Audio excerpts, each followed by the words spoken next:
بسم اللہ الرحمن الرحیم۔ روزے دار کے سامنے کھانے سے روزے دار کو ثواب۔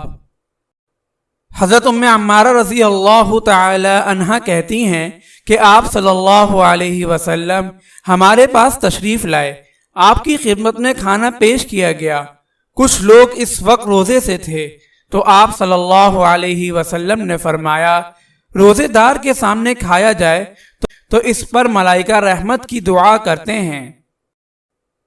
عبید اللہ بن عمر کی روایت میں ہے کہ روزے دار کے سامنے جب کھایا جائے تو فرشتے اس پر رحمت کی دعا کرتے ہیں۔ حضرت بریدہ رضی اللہ تعالی عنہ کہتے ہیں کہ حضرت بلال رضی اللہ تعالی عنہ نبی پاک صلی اللہ علیہ وسلم کے پاس تشریف لائے اور آپ کھانا کھا رہے تھے۔ آپ نے فرمایا کھانا ہے اے بلال؟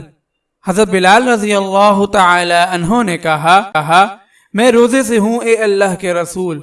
اس پر آپ نے فرمایا ہم لوگ اپنا رزق یہاں دنیا میں کھا رہے ہیں اور حضرت بلال رضی اللہ تعالی عنہ کا باقی رزق جنت میں ہے۔ سمجھا اے بلال؟ روزے دار کی ہڈیاں تسبیح کرتی ہیں، جب تک ان کے سامنے کھایا جاتا ہے فرشتے دعائے رحمت کرتے رہتے ہیں۔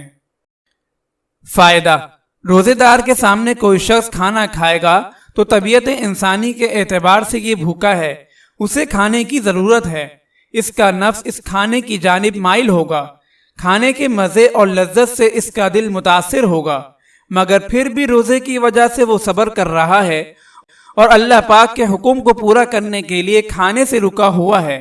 اس صبر کے بدلے اسے یہ مقام ملا کہ اس کی ہڈیاں تسبیح کرتی ہیں اور فرشتے اس کے لیے دعائے رحمت کرتے ہیں۔ اگر آپ اس صدقہ جاریہ میں شامل ہونا چاہتے ہیں تو چینل کو سبسکرائب کریں اور لائک اور شیئر کرنا نہ بھولیں۔ جزاک اللہ خیرا۔